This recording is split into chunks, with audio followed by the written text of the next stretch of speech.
I was disappointed. I was disappointed by this match too. It looked great on paper. It was decent, but you got 4 singles guys in a tag team match, which makes absolutely no sense. This was not the right match for this. So obviously it was PAC Cody Rhodes taking on Malakai Black and Andrade.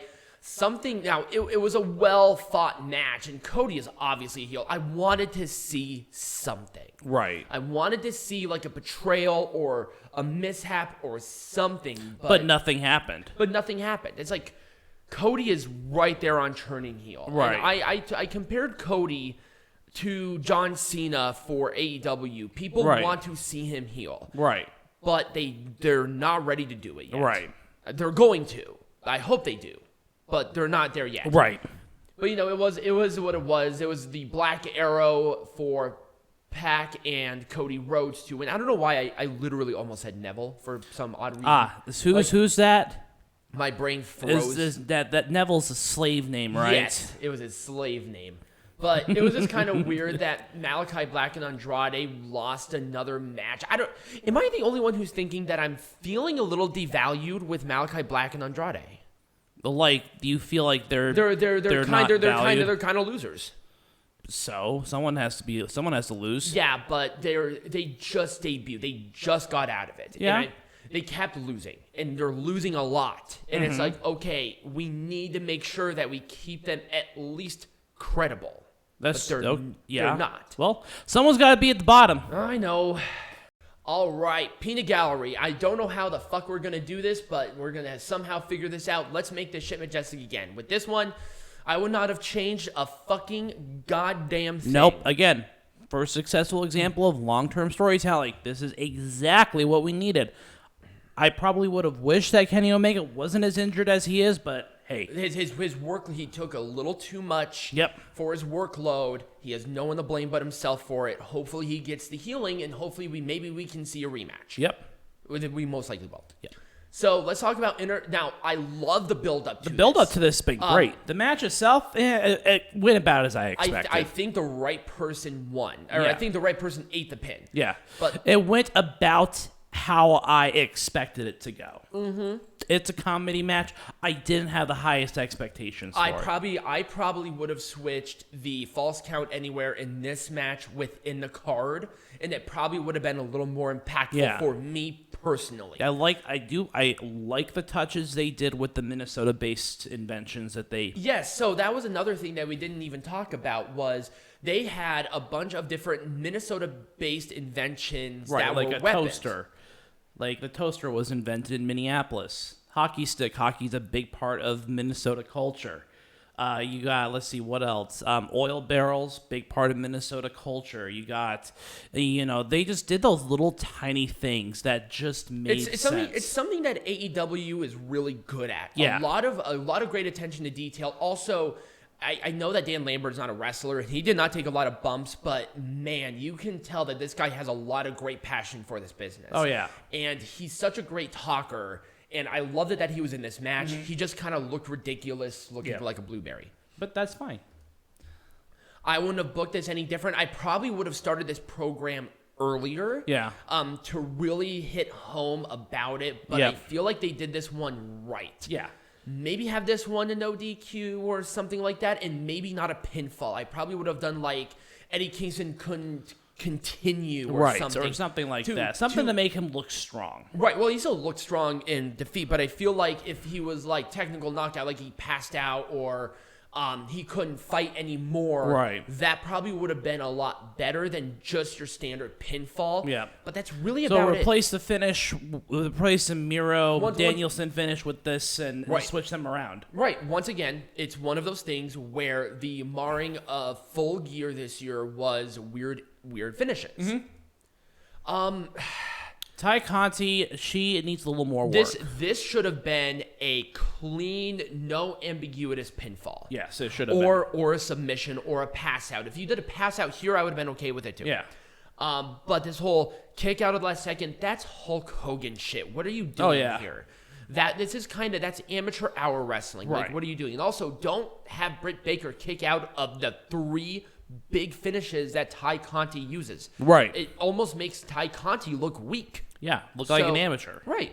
It's like, why is she here? Why was she going for the title? Okay, yeah, she won a bunch of matches, and she hit three big finishes, and she couldn't get the fucking job done. She couldn't get the job done. Right. That's what I think. I didn't think that Britt Baker looked strong. She doesn't have to look any stronger. She's Britt Baker. Like, come on. Just this match needed to just not exist. It was really weird. It was kind of I felt like it was put together at the last minute. I understand the rivalry. It should not have been here. I'm sorry. This shouldn't have been here. No. It made no sense. Yeah. It started really quick, and it felt like there was no reason for it. Cody Rhodes just needs to be a heel and just get on with it. Mm-hmm. Jesus. And I feel like the wrong people won. Yeah. Honestly. Legitimately, this just didn't make any sense to me. I did not like it whatsoever. Right. Once again, we would have switched the two, but booking-wise, I probably wouldn't have done anything different because people love this match. Oh, yeah. So I liked it. I thought it was the right stipulation for the right time. Yeah. Just the placement on the card was not the right and I felt like storyline was a little rushed, too. Well, this one was... maybe not as rushed, but it's still, it felt incomplete without Kenny Omega being there. I can see that. I can totally see that. It felt a little incomplete. Right, well, because he was involved with them anyway, so there was no reason for this. Right. Miro and Danielson... Again, there should have been a clean pinfall just so we knew who, just so we had a definitive win. I don't like this because now we're most likely going to see a triple threat with Miro, and it's like, okay, I understand that they had to put somebody here because Moxley is in rehab. Right. I understand that this was a last-minute decision, and I think that kind of marred a little bit too. Right, Miro cannot lose right now. He's too strong, right. And if they were going to do this, have Miro win. Right. So, yeah, there we go.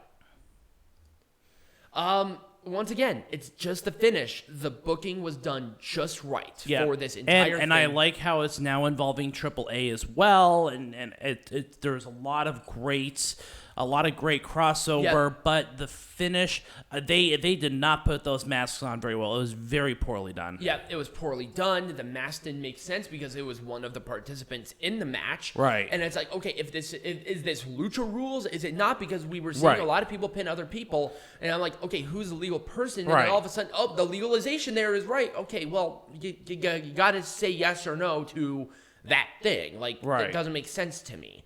So, other than the ending, I probably wouldn't have done anything different. No. I like that FTR beat them for the AAA World Tag Team Champions, and I'm excited for the AAA match. Right. In December. I wouldn't have done anything different. No, this match was done Not well. a damn thing different. It was way too good to do anything different. Maybe a different placement on the card, but I did not expect them. I mean, I hate saying this, but I did not expect them to do that well. That was magic. Yes, 2 of the 4 pillows of AEW. Did somebody say that? Yeah, JR said that. He said 2 of the 4 pillows. Instead of pillars, pillows. Yeah, it's Egyptian down. And then this one, it was a buy-in. It was a tag team match to fill it. There was not really much I would have done different. All right, so Peanut Gallery. What are we doing next? Well, let's see. Next week, we got Survivor Series, I believe. No, next week is Turning Point. No, I think both of them are. Yeah, it's Turning Point and Survivor Series. It's going to be a really busy weekend. All right, so we have it's probably not going to be a wrestling lesson and a heckling. Nope. But because we got 2 separate brands going. And also, we're going to one of them live, so that's going to eat up a lot of our time for the day. So we'll probably not do that, but we'll be covering both of those. If you did enjoy this, remember to like this video, subscribe to the channel.